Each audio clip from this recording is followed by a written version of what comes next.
hemengo jendeak, bertako jendeak, valentziera esaten dio bere hizkuntzari. Esan behar da, azken urteotan, gobernu berriarekin kolpe handi bat eman zaiola hizkuntzari. Zenbat ikasle daude hemen euskara ikasten? 200 bat lagun hemen Valentzian. Ni Raquel naiz, eta Valentzian bizi naiz. Ni Vera naiz, vaig començar a aprendre euskera perquè vaig descobrir aquest estiu un grup de música que es diu Setac. Katalunian, 15 urtetik gorakoen artean, katalanaren ezagutza 80%koa da. Datu harrigarria euskaldunontzat.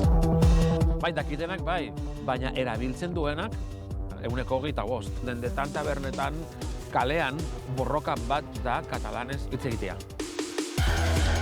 De fet, a les Nacions Unides som l'únic país que s'expressa en català i per primera vegada un cap de govern, doncs un president de govern s'expressa en català. Gobernua egiten du ahal duen guztia, baina kalean entzuten duzuna ez da katalanaz. 89.000 pertsonak bizitzen dugu hemen. Erdia ez dira Andorrakoak. Begira, Perpiñako toki ezagunenetariko batera etorri gara. El francès és la llengua de la república i amb un punt i s'acaba aquí. Bonica. Doncs aquí estem una mica bloquejat legalment amb això.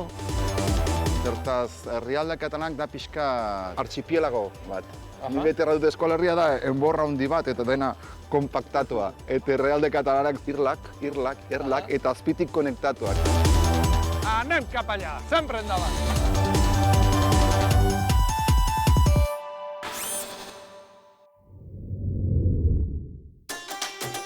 Mediterraneoaren hedadura munduko ozeano eta itsasoen 1% baino ez den arren, aterpe ekologiko itzela da. Eta espezie endemiko mordoa bizi dira bertan. Adibidez, beste planeta batekoak diruditen hauek. Mediterraneoa zaindu beharreko ekosistema da. Bestela, jai dugu. Bere olatu eta mareek 21 herrialdetako kostaldeak bustitzen dituzte. Mediterraneoa kultura eta hizkuntza anitzen topagunea da.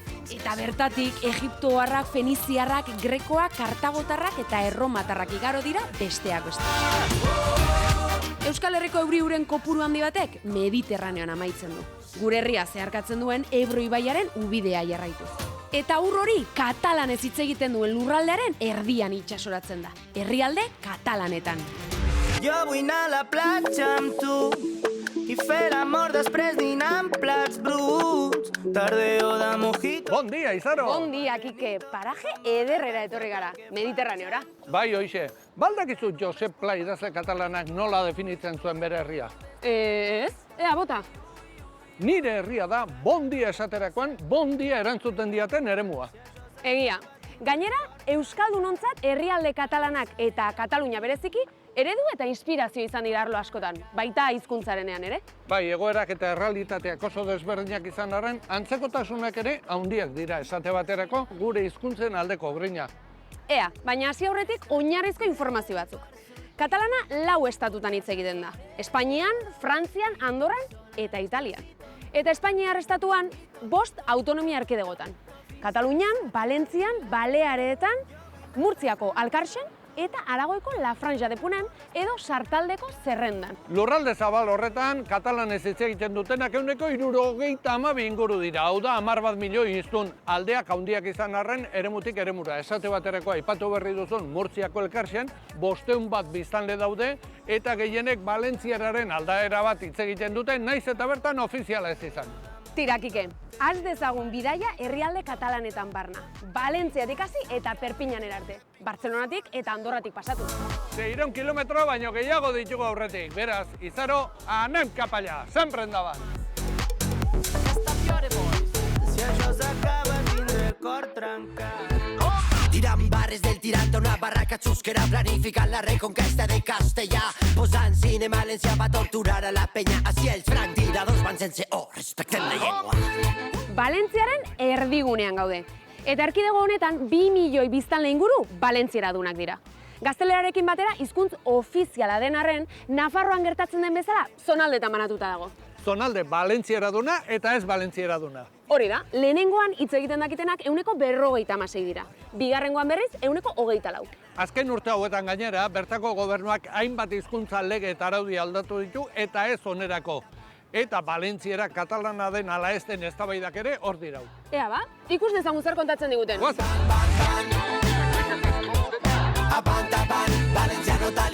Gariko, zuri hizkuntzekiko zaletasuna familiatik atorkizu. Aita Enrique euskaltzaina izan zenuen. Bai, ziurrenik hortik jaso dut ez dakit, esango nuke bai, ez bai. Zenbat urte daramatzazu hemen Valentzian? Hogei bat, bai. Eta valentzieraren eta katalanaren arteko auzi hori, eztabaida hori, zertan da? Betiko zera, ez da? Izena eta izana, ez da? Eta hemen garrantzi handia du horrek gainera, ez da? Baina hizkuntzari dagokionez, hemengo jendeak, bertako jendeak, Valentziera esaten dio bere hizkuntzari, katalanistenak ere, gehienek Valentziera erabiltzen dute hizkuntzari buruz aritzeko. Jakinda hori bai, hizkuntza berberari buruz ari direla, ez da? Eta nolakoak dira jendearen jarrerak hizkuntzarekiko? Atxikimendu maila desberdinak daude eta kasu batzuetan ere, zuzenean esango nuke etsaitasuna. Askorentzat, oztopo bat da hemen bertako hizkuntza bat egotea, ez da? Herrialde valentziar guztia aintzat hartuta, nun erabiltzen da Valentziera eta nun ez? Nun somatu daiteke bizirik eta nun ez? Egia da, zonalde nahiko desberdinak daudela, ez da, herrialde osoan.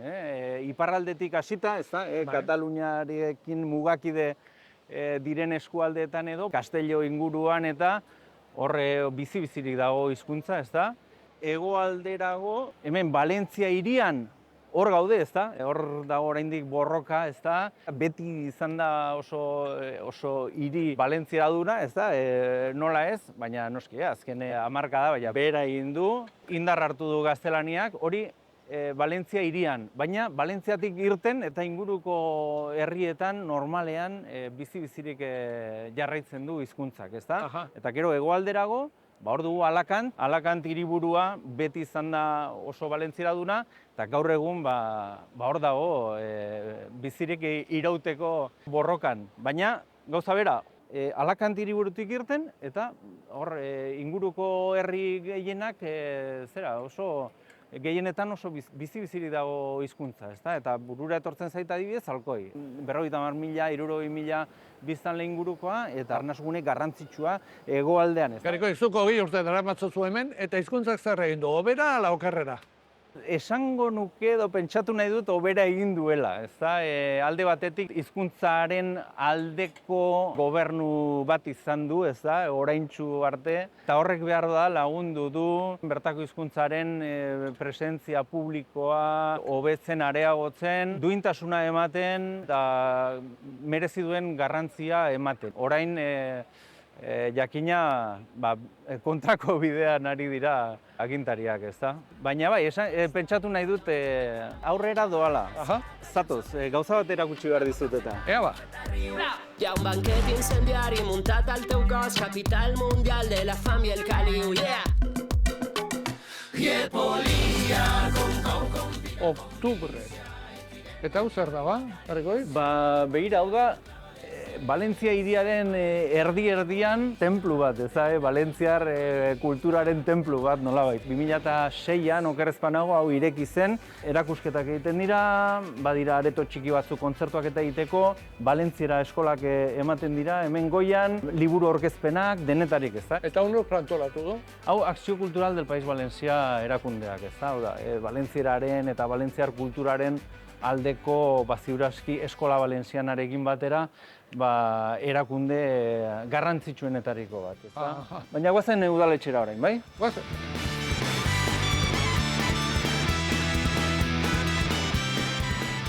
Bira, Kike, hau da udaletxe plaza, eta horra udaletxea, bai?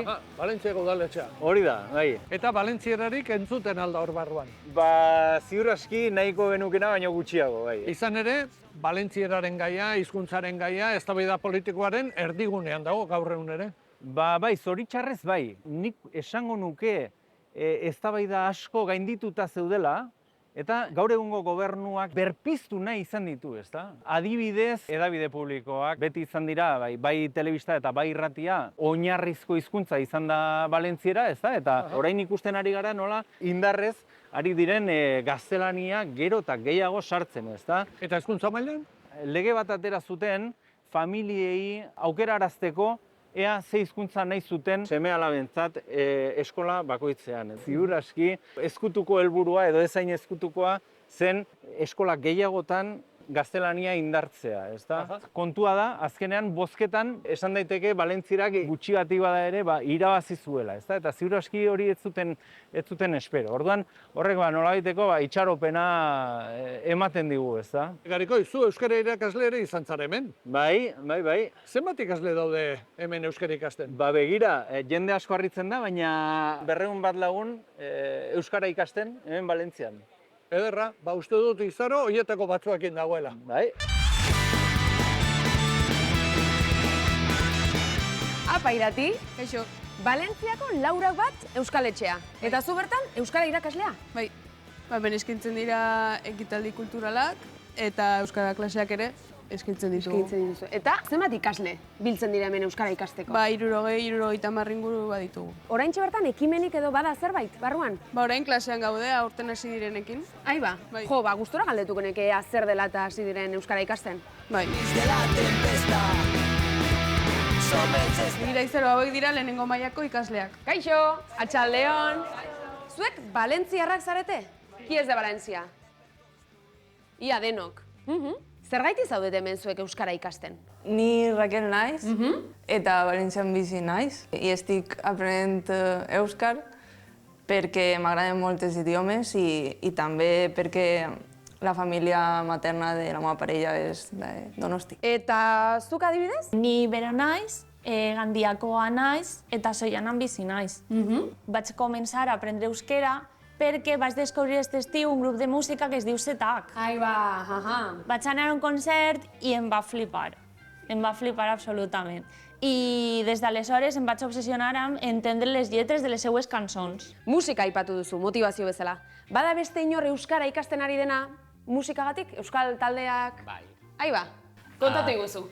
Ni Carles naiz, ni Benissodakoa naiz eta ni Valentzian bizi naiz.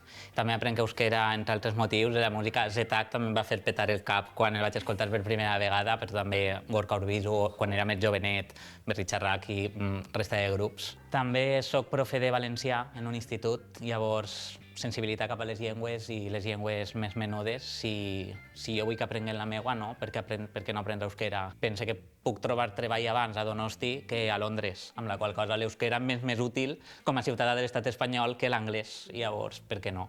Llavors... Bada beste inor euskaraz gain beste hizkuntza bat ikasten ari da?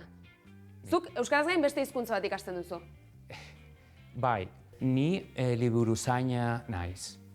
M'agrada estudiar llengües en general, com m'agrada estudiar francès, italià, portuguès.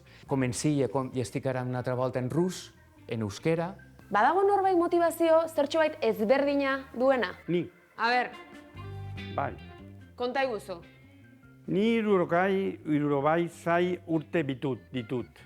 76. Eta nire medikua m'ha recomanat o fer aquagym o fer una llengua minoritzada, per exemple l'euskera.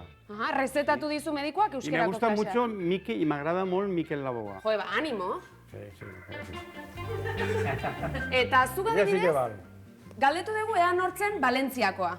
Ia denak Valentziarrak dira. Zu ez? Ez, ni Valentzian bizi naiz, baina ni Hendaiakoa naiz. Aiba, Euskal Herrikoa. Bai, iparraldekoa. Nahi dut euskera ikasten. Zer moduz, orain arte klaseak? Oso onak, oso irakaslea oso atsegina da. Tira, talde, mila esker. Zorionak zuei, eta bueno, iratiri, irakasleari, benetan, biba zuek eta egiten duzuen esfortzuari.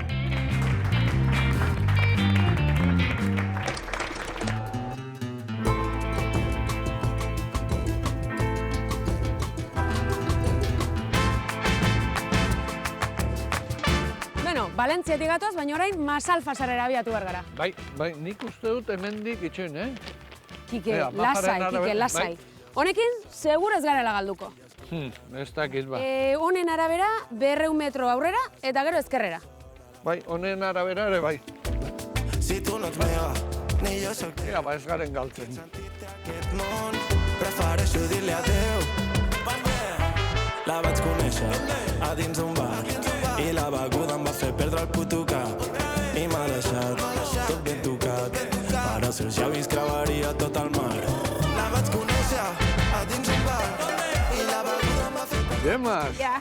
zer egiten du bilbotar baten Masalfasarren? Ba, bitu, ona bizitzera etorri nintzen aspaldi, ja, 20 urte, ja. Ba, ni uste dut, izendatu daiteke nire kasua etorkin emozionala edo, ez? Bai. Ba, hemen nintzen eta etorri nintzen Valentzia aldera, eta gero urte batzuk pasata gero, ona. Eta euskara hemen ikasi omen zenuen. Hemen hobetu nuen pilo bat. Ni A-ereduan ikasi nuen, ikastetxe batean, eta gero ja hasi nintzen ikastena ekan, 3 urte jotake, baina gero ja joan nintzen Espainiara bizitzera, Salamankara ikastera, eta, bueno, han iaia dana ahaztu zitzaidan. Eta gero ja, ona etortzerakoan, hasi nintzen lan egiten bai hemen, bai Euskal Herrian, eta egin behar nuena, pizkat eredua ematea, hizkuntzaldetik, orduan hori bakarrik euskaraz egin nezaken, orduan hasi nintzen, hasieran oso txarto, indioz hitz egiten, baina konferentziak egiten euskaraz, eta baita ere, ama izango nintzateke jakinez, erabaki nuen euskara jotake eman behar niola berriro, beraiei euskara irakasteko, eta beraiek euskaldunak bihurtzeko, edo, izateko. Zu psikologoa zara eta TELP tailerrak sortu dituzue. Bai. Zer dira horiek? TELP, katalanez izan nahi du Taller de Espai Linguistik Personal. Itxarraroa, baina azken finean da, konturatzen ginela, bai Ferran Soidabiok, bi sortzaileak, gure espazio linguistikoa iztontzikutua bezala, txikia zela eta fragmentatuta zegoela. Orduan, pentsatu genuen psikologia aldetik zerbait eman genezakeen baliabidea sortzeko hiztun gutxituei emateko. Gu bezalako euskaldunok edo katalanok hobeto erosoago sentitzeko euskaraz katalanez hitz egiten. Eta esate baterako hori zertan gauzatzen da? Beno, adibidez, eguneroko egoretan, adibidez, zeaten zara udaletxe batera, eta ez dakizu zein hizkuntzatan aritzea, ez duzu ezagutzen lehiatilaren beste ondoan dagoen pertsonari, eta guri gertatzen zaiguna normalian da, erabaki behar dugula, eta hori da estres linguistikoa. Hori murrizteko, entrenatzen dugu jendea, pentsatzeko eta aritzeko euskaraz, besteo, argi utzi arte ez duela ulertzen. Nolabait ahobiziak sortzeko. Aizaki goratzen zaren egia auzoan egin zutela tel bat, eta hori egin da gero, egin zuen esperimentua egun batzuk euskaraz bizitzen. Eta hor sortu zen gutxi gora bera ahobiziaren ideia. Gero Lasarte horian ere, euskararen maratoian egin zutela 40 egun jarraian. Ahobizi eta belarri presta terminoak hortxe sortu ziren. Figura horiek sortu zirenan. Eta hortik aurrera, sortu zen euskaraldia. Eta bai gustatuko litzaidake gauza bat importantean nire ustez esatea. Eta da, ahobizi izateko gaitasuna euskararekin lagungarria da. Baina hori ez da importanteena, garrantzitsuena da mantentzeko gaitasuna izateko. Eustea, ez? Hizkuntzari eustea. Hori da. Adibidez, ni hona etorri nintzenean, erabakita neukan, katalanez hitz egingo nuke, bakarrik katalanez, eta nire hizkuntza gaitasuna oso baxua zen. Ni bakarrik ikasita neukan, liburuak irakurtzen eta telefonoz hitz egiten nire bikotekidearekin. Baina azkenean, esan nuen, ni hona etorriko naiz, eta mantendu nuen. Baina bai hor sortu ziren hainbat egoera arraro jendearekin. Beraien artean, erderaz hitz egitea, naiz eta katalaniztun izatea, eta nirekin katalanez. Hori Euskal Herrian ere gertatzen da. Paranormalak, bai, hori da. Ikusten baduzuz norbait esfortzua egiten duela, saiatzen zara nolabait erreforzatzea hori. Gariko Izkenerrek esan berri digu, Valentzian erdera dela nagusi, baina handik nahikoa dela pitxin bat ateratzea Valentziara entzuteko. 10 kilometrotara gaude hemen, Valentziara normal entzuten da. Hau da, 2005 biztanleko herritxo bat, katalan entzutea normala da. Eta hau bezalako hainbat herritan ere, entzutena, arazorik gabe. Eta horrela, zoom txiki bat eginez, nola ikusten duzu egoera? Beno, nire ez gustatzen eskorra izatea. Alde batetik, esan behar da, azken urteotan, gobernu berriarekin, kolpe handi bat eman zaiola hizkuntzari. Bai, la Ley de Libertad Lingüística adibidez, izena bera bada siniestroa, ematen du askatasuna da nahi dugula, baina bai, izkutatu da dago benetazko intentzioa dela hori, bertan bera usteko hezkuntza katalanez. Ikusita nola gobernua zuzen eta konplexurik gabe hizkuntzaren kontra joan naiz, horrek piztu du jendea. Eta gero eta aktiboagoa daude, bai, adibidez, kanpaina potente egin zen inkestaren kontra. Jendea mantentzen du hizkuntza jarrera politiko bezala, baita ere harrotasunaren sentimendu hori atera nahi dute. Badago pizkunde bat, zure ustez. Bai, zoritzarrez, gobernuak epelak direnean gauza bertan bera geratzen dira. Hori Euskal Herrian ere ikusten da. Jarrera kontran eta argi jendeak ikusten duenean pizten da eta azten da aktiboa izaten eta aktibismoa martxan jartzen. Jema, inoiz izan zara Matarrañan? Pasatu nahi sorti, baina gelditu ez. Teruelgo probintzian dago Matarraña, Aragoiko mendebaldean, Kataluniarekin eta Valentziarekin mugan. Eta bertan, katalanez hitz egiten duten herriak daude. Tamalez, apenas du errekonozimendurik. Batzuk katalantzat jotzen dute, beste batzuentzat ekialdeko aragoiera da. Baina bertako askok txapurri hau deitzen diote. Matarraña mendiaien atzealdean dago. Frantxa de Ponente. Bai, oso zonalde polita. Baina gu orain Anposterriaren inguruan gaude. Terras del Ebre eskualdean. Eta hauxe da Kataluniako zonalderik katalanena. Batzu pentsatuko dute Girona aldea dela, baina ez, Kataluniako hegoaldea da katalanena. Egin kontu, Katalunian ia 8 milioi persona bizi dira. Eta 15 urtetik gorakoen artean, katalanaren ezagutza 81%koa da. Datu harrigarria euskaldunontzat. Bai, arrazoi duzu. Baina ikus dezagun zer dagoen datu horren atzean. Eta horretarako Bartzelonara joango gara.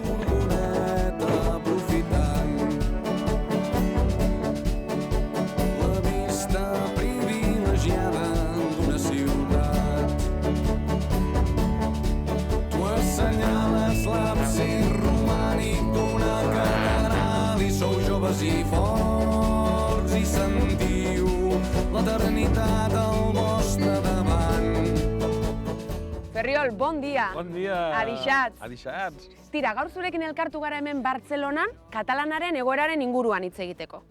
Zu Kataluniako gobernuan egiten duzulan, hizkuntza politikan. Oksitanieraren inguruan egiten duzulan. Hoi da, Oksitaniera ofiziala da Katalunian. Oksitania beste hizkuntz bat da, hemen 3 hizkuntz propioak ditugu, eta 3 ofiziala, erdera, katalana eta oksitanoa. Baldaran bailaran, oksitanoa hitz egiten dute, eta estatutoak ofizialtasuna egin du Katalunia guztietan. Elkarrezketa euskaraz ari gara egiten, Ferriol, nolatan? Bueno, ni euskara ikasi nuen aspaldian, ez dakit zenbat urte duela, baina... Hemen Katalunian? Bai, hemen, hizkuntza eskolan. Zer dela eta? Zergaitik ikasi zenuen euskara? Ba, oso interesgarria da, ezta? Ez inventatzeko kortatuen letrak. Ahí ba, bai. musika. Bai, musika eta kulturagatik, eta erderaz ez hitz egiteko Euskal Herrian. Euskal Herria jutua izugarri gustatzen zait, borroka komuna daukagu, ezta... borroka linguistikoa. Hitz egin dezagun katalanaren inguruan, bai? Gaur egun, Katalunian, katalana hitz egiteko gai direnen 80% batean dago. Bai, dakitenak bai, eskolagatik, baina erabiltzen duenak 25%. 25%, beraz, dakitenen erenak gutxi gora bera erabiltzen du jarraian.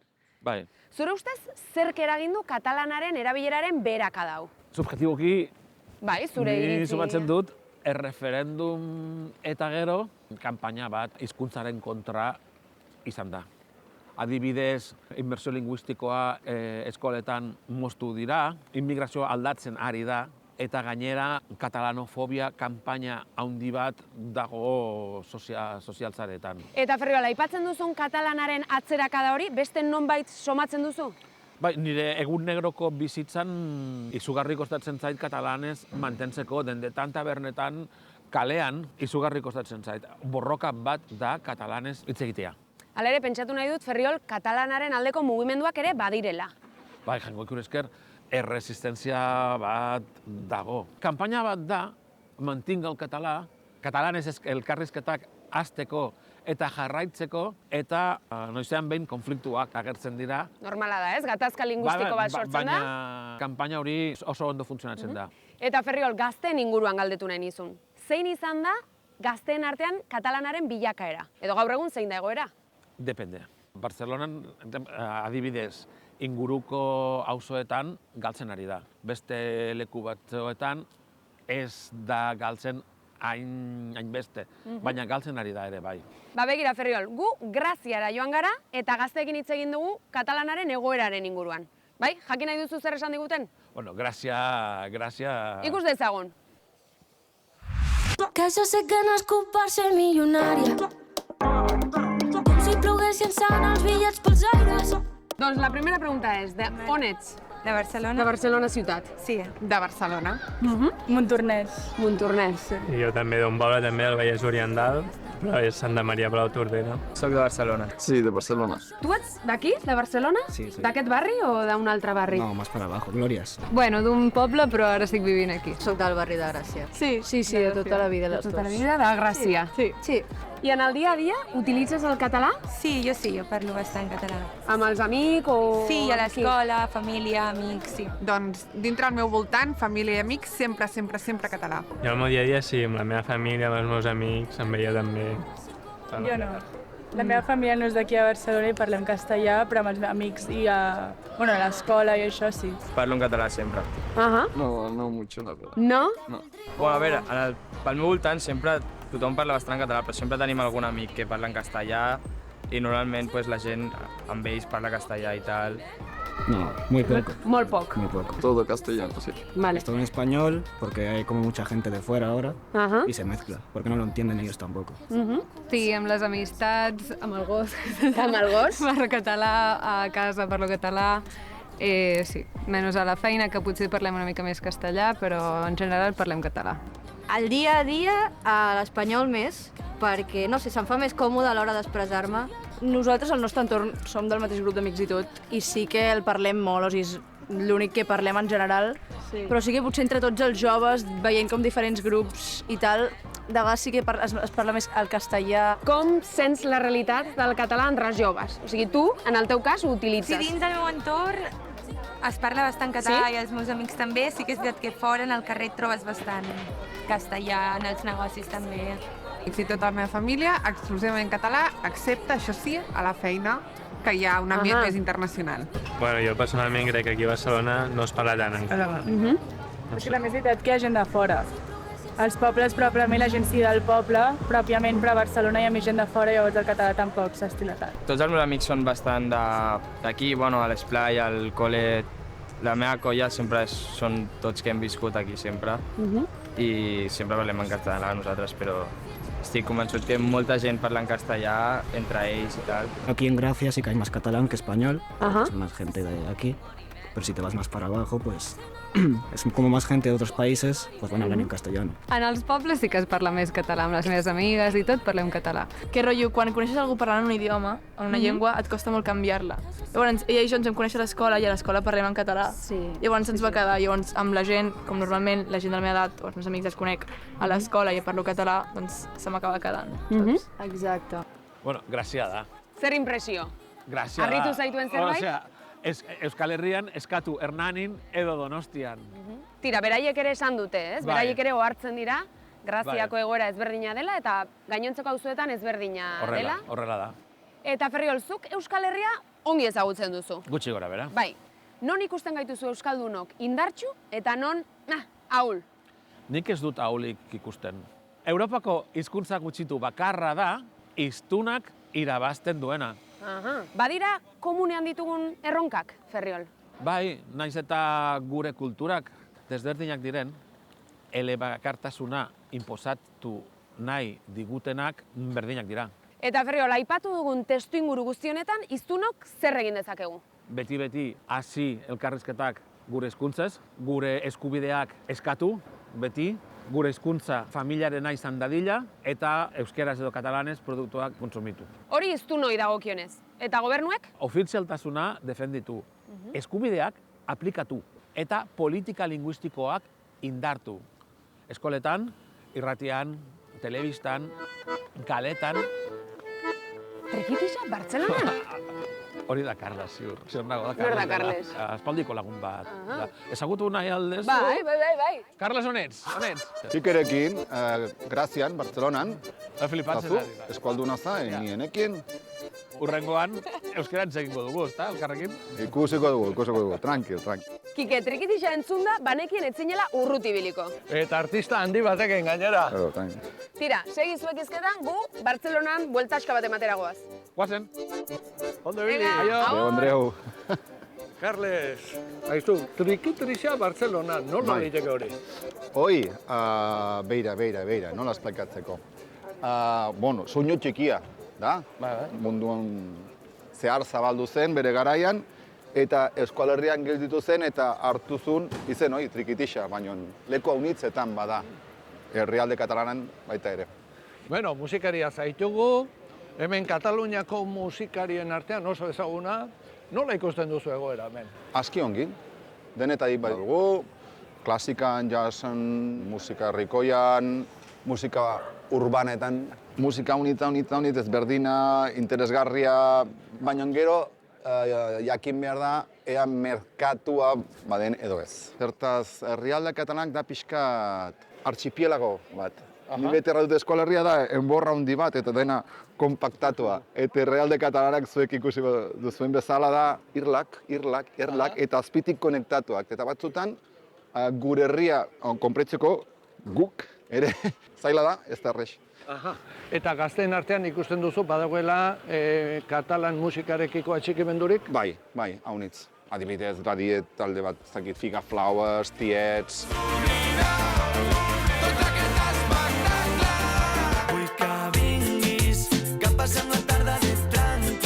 Guai duela gutxi, piztu da berriz Valentzian, La Gosa Sorda, La Fúmiga, bai, bada.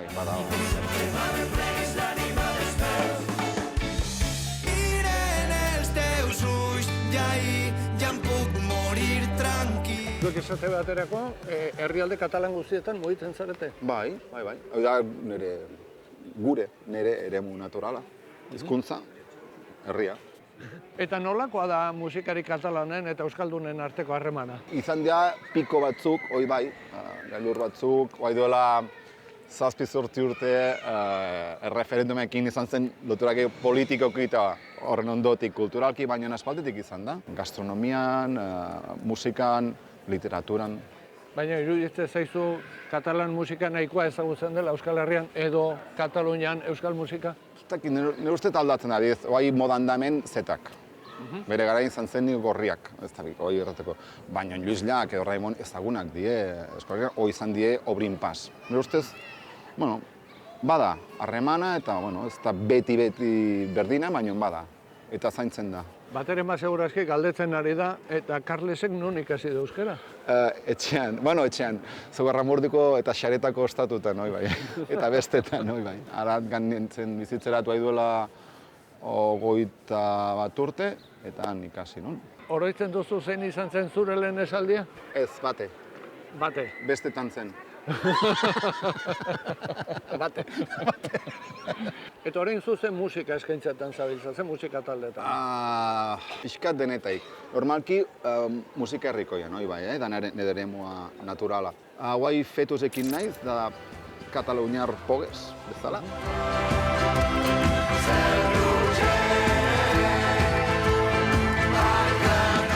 Punk eta tradizionalen artean, eta gero kantari batekin naiz, oxe bikote bertsioak iteko, Ana Roig eta biak. Al jardí, una caseta blanca, només per tu i per mi. Eta gero oxe denetaik, bestak, pixkat bersolaritzen hiltzen naiz, guai musikari gisa, nita trikitixe eta... Bersoak ere egiten dituzu? Ez, koplak. Bai, mundu hortan ibili naiz, guai dela ez dakit 10 urte hola, hemen pixkat bada. Koplaren bat, joko diozu? Bai! Saiatuko ba. Venga. Tiburen berba, Ea ba. Estimatuko dizuguta.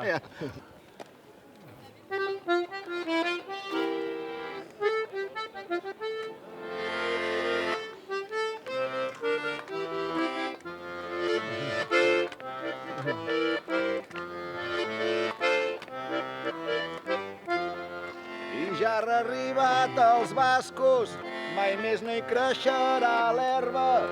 Són l'exèrcit ai d'Aníbal, ells són la tribu en verba. Ai garrotín, ai garrotan, de la vera de Sant Joan. Ederra, Carles, ederra. Aizu, izan zaren inoiz Lalgaren? Bai, guai duela gutxi, buru hilan hasieran, bai.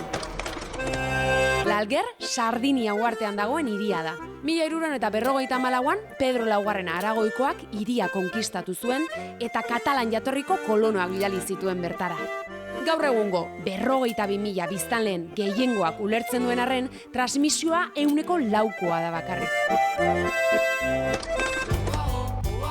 Han urrunean dagoen Algerren 2018an txertatu zuten katalana irakaskuntzan asignatura gisa. Eta 25-etik aurrera, udalaren idatziak elebietan argitaratzen dira. Hau da, katalanez eta italieraz. Algeresak beraz, ez oraindik bere azken hitza esan. Hori da, balearei dagokienez, irla bakoitzak hitz egiteko modu berezia du. Eta herritarren gehiengoak ulertzen badu ere, 27% soilik da familiako hizkuntza bezala erabiltzen duena. Gainera, azken urteetan hizkuntza politiketan neurri murriztaileak hartu dira. Hala ere, guzti honen aurrean katalanaren aldeko mugimenduek nabarmen egin dute gora. Eta orain itxasertzetik Pirinioetara jo behar dugu, Andorrara. Bide bat ezkikezuk, erabiltzen duzun mapa hori etzen nuen botako. Mapa bota? Baizera, ni mapa beti aldean daramat. Zeoa? Mobila erori eta apurtu egin zait. Ui, lasai, analogikoki bidaiatuko dugu papera beti segurua da. Eta nik uste hemen gaude. Bai, orain hemen, eta goruntz. Arontza jo behar dugu. Bai, lasai, mapa honekin urrutira eritxeko garata.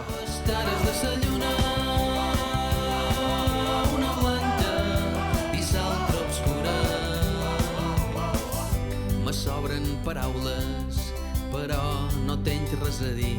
Te dave pitufo, me sobren paraules. D'aquí 2 anys me retiro. Nik uste hemen dara, Molt lletges, nyu, paraules... Kike, ziurtza da hemen digela? Bai, seguro, hemendik. Ella tenia 2 llunes en tota la terra.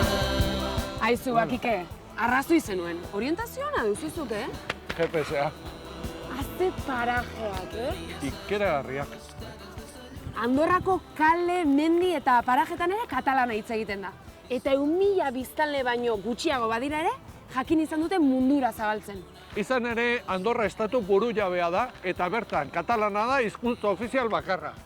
Eta tira, mugitu egin behar dugu, ze kultura ministroa zain dugu. Bai, lasai bidea badaki da. Hemendik izan behar dugu. Bai, guazen.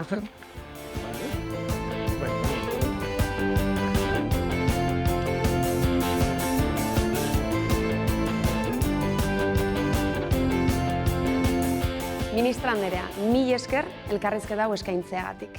Hemen Andorran hizkuntza ofizial bakarra dago, katalana. Horrek, zer implikatzen du, zer esan nahi du? Bueno, primerament, gràcies per aquesta oportunitat i per haver vingut aquí, a l'Hotel Rosaleda, a fer-me aquesta entrevista.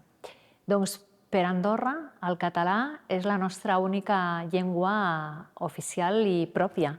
Això vol dir que a les institucions parlem en català, al nostre Parlament, que és el Consell General, ens expressem amb la única llengua oficial i pròpia, que és el català, i per tant, tots els ciutadans han de conèixer aquesta llengua. A més, nosaltres, quan els representants polítics, els consellers generals, els diputats, quan sortim d'Andorra, nosaltres intentem, allà on podem, expressar-nos en català.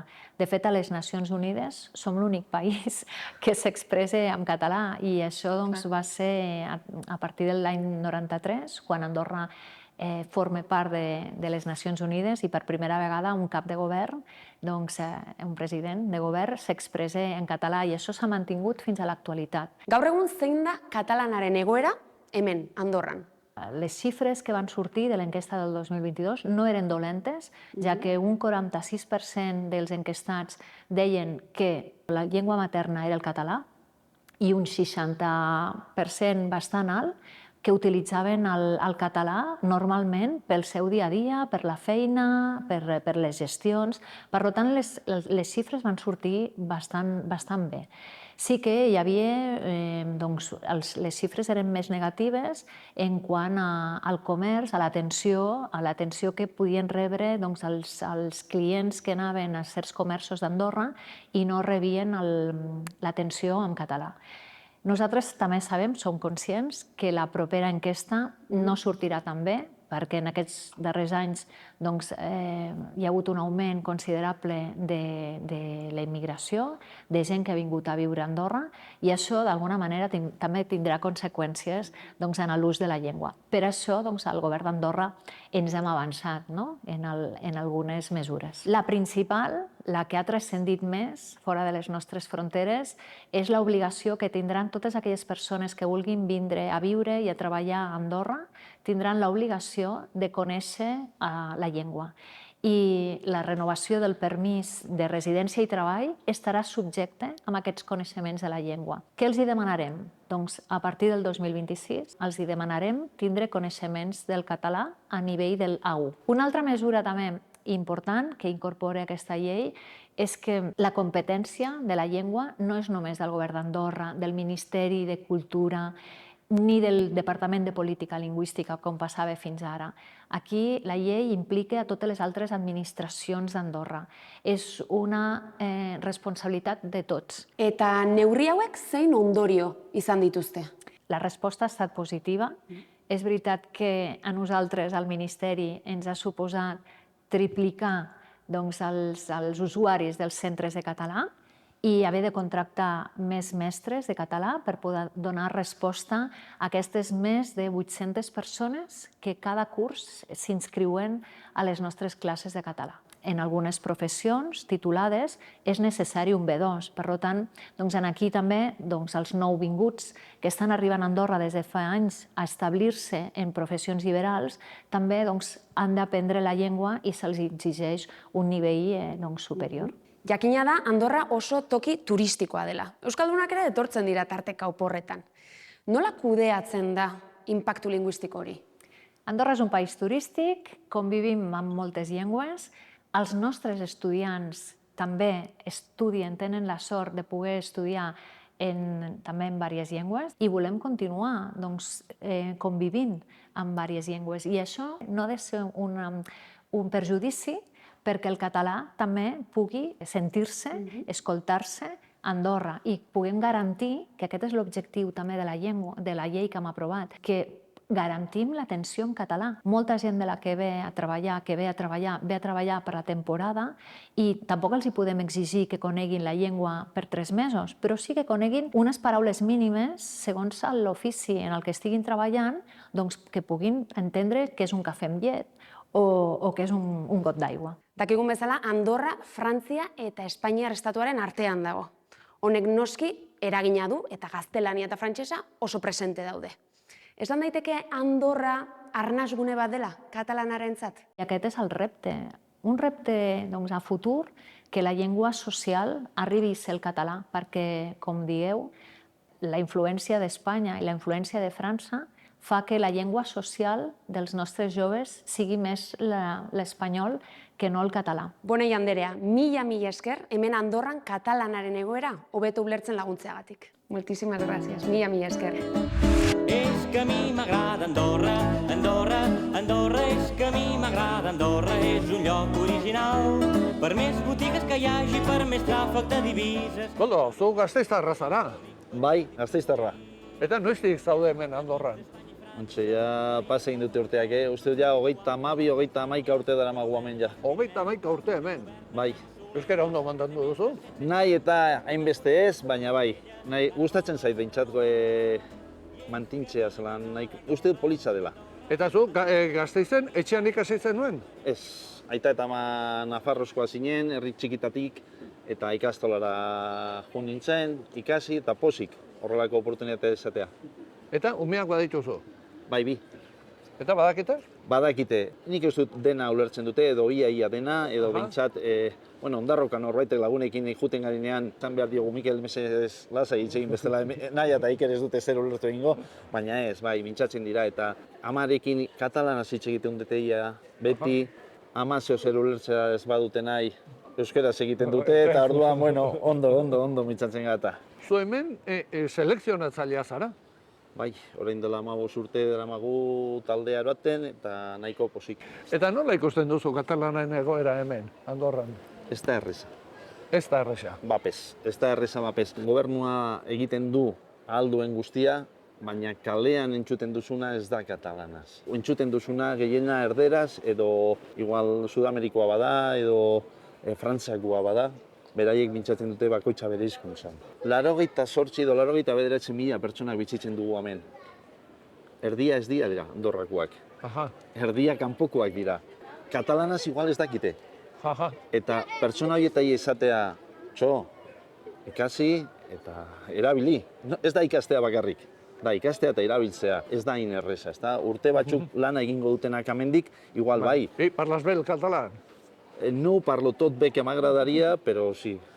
Uste dut egin behar duela. Gainera, mengoko selekzionari izan ezkereu, nik uste dut hori. Prentsa horrekoetan edo horrelako momentuetan nik uste dut katalanaz adiraztu egin behar dela. Duela 30 bat urte etorri zeinen, ze bilakara ikusi duzu hizkuntzari dagokionez? Ontxe jende gaztea igual bai, edo bere tartean bai hitz egiten dezakete, kalean nik uste dut gutxiago entzuten dela, eta dendan edo taberna edo jatetxean uste dut gutxiago entzuten dela. Koldo, beraz, lan pixkat gelditzen zaigu oraindik. Bai, gobernua jotak egin behar du lan egiten.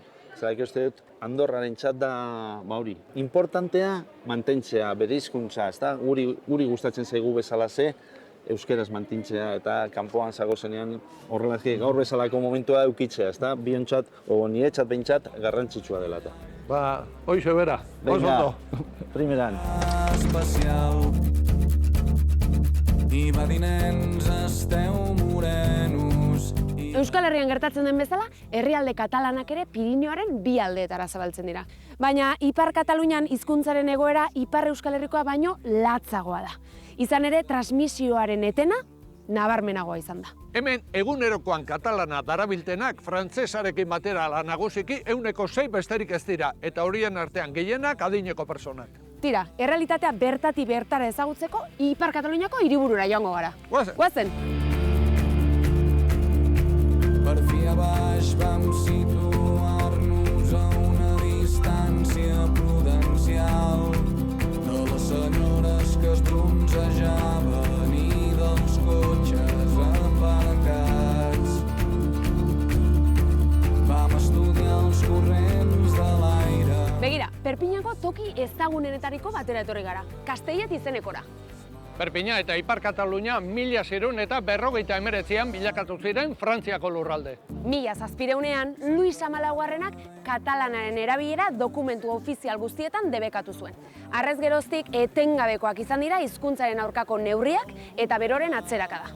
Adibide bat, etxean katalana jaso zuen azken belaunaldia 50ko hamarkadakoa izan zen. Garai hartan familia transmisioa 160aren inguruan zebilen, eta azken hamarkadetan ez da 160 iritsi. Aizu, eta guzti honekin lotura duen eta atentzio eman didan bitxikeria bat. Ipar Katalunian, komunitate hijitoa da hizkuntzaren transmisioari hobekien eusten diona. Ara, biba Perpiñako kitoa. Fins que avorrit d'aquell espectacle va venir... Ara, el casal. Enric! Kaixo, Enric! Com va això? Hola, bona tarda, benvinguts. Hemen, Perpiñango casalean gaude. Aquí hi ha moltes activitats, no tan sols les activitats del casal, concert, classes de català per a adults, però també altres entitats que tenen la seu aquí. I senyors tan bo és insistir com saber... Enric, zu hemen Ipar Katalunian hizkuntzaren aldeko aktivista ezaguna zara. Zeintzuk dira hemen topatzen ditugun hizkuntzaren aldeko mugimendu ezberdinak? Hi ha el casal que acabem de veure, hi ha també Òmnium Cultural Catalunya Nord, molt més petit però és present la Plataforma per la Llengua, a un poblet que està a 10 quilòmetres d'aquí a Aire Nou de Baú, una mica més lluny també, al centre del Conflent, una mica més lluny, hi ha el casal del Conflent, que també és bastant important al peu del Canigó. I també Radio Arrels, que és l'únic mèdia en català de la Catalunya Nord, actualment. Enric, eta hezkuntza alorrean? La Bressola, que és una escola associativa immersiva, i també l'associació Arrels, que a més de tenir una ràdio, té unes escoles immersives integrades a l'ensenyament públic. I també hi ha una associació que dona suport a l'ensenyament en català, que és la PLEC, l'Associació per l'Ensenyament del Català, que fa iniciació dins les escoles primàries. Iniciació, poques hores en català, però és un primer contacte amb la llengua. Eta zenbat ikasle ari dira katalanez ikasten? Suposo que estem entre 15 i 20.000 alumnes que aprenen el català en el bilingüe i en immersió. Pot ser una mica més amb aquest sistema d'iniciació, però que és molt més fluix, molt més lleuger. Enric, eta nola da posible hizkuntza modu drastikoan galdu izana hemen Ipar Katalunian? Jo crec que hi ha diversos elements. El primer, evidentment, és la voluntat de l'Estat, que sempre ha volgut que l'Estat francès sigui monolingüe. També les guerres mundials, les dues. I després, evidentment, la televisió, que entra a totes les cases, quan abans la gent, per exemple, al vespre, eren fora i parlaven d'una manera normal català i era intergeneracional. Aquí s'ha trencat i també amb el missatge dels mestres d'escola, que realment feia pressió als alumnes i castigaven els alumnes que parlaven català. Enric, eta gaur egun zein da jendearen jarrera? La gent no està en contra del català. Abans era una llengua de pagesos, una llengua del passat. Des d'alguns anys és més aviat una llengua de prestigi. A partir del fet que a l'estat espanyol hi hagi les autonomies, hi hagi una Generalitat de Catalunya forta, doncs això amb una Catalunya forta en tots els sentits, també econòmics, i això del fet que no sigui només la llengua dels avis, però també la llengua de l'altra banda de la ratlla i de molta gent, això ha donat prestigi a la llengua i actualment no hi ha oposició a la llengua, o molt poc. Eta etorkizuna nola ikusten duzu? Hi ha esperança. El que caldria sí que hi hagi una més presa de consciència de les autoritats. També menys frens de la part de l'estat francès, que ens bloqueja bastant l'article 2 de la Constitució, que diu el francès és la llengua de la República i amb un punt i s'acaba aquí. Única. Doncs aquí estem una mica bloquejats legalment amb això, però també semblaria que els responsables elegits encara no tenen gaire consciència de la importància de la llengua. Esperantza badago? Sí, hi ha un lema català que diu sempre endavant, mai morirem, és a dir, que sempre que estem vius encara no estem morts i doncs podem tirar endavant. Hori da. Mila esker. Amaitu dugu Valentzian hasi eta herrialde katalanetan zehar egin dugun bidaia. Ipar Kataluniako mugara heldu gara. Salsesera. Bona tarda esan ezkero, bona tarda erantzuten dizuten lurraldea zeharkatu dugu. Euskarak bezala, katalanak bere indargune eta ahulguneak ditu. Baina hemen ere indar betean ari dira beraien etorkizunaren alde. Eta tribukideok denboraldi honetako bidaia ere hemen amaitzen da. Plazer hutsa izan da zuekin horrenbeste ekimen, ilusio, kezka eta amets partekatzea. Norberak bere errealitatetik badu euskarari zer eskainia. Eta guk, belaunaldi gazteok, ipini dezagun gure alea. Mundu hobeago baten alde, beti ere aniztasunaren defentsan. Eutsi beraz goiari, eta ez ahaztu, itxaropena boterea da. Eta berriro, elkar ikusi bitartean, ondo izan eta hobeto bizi!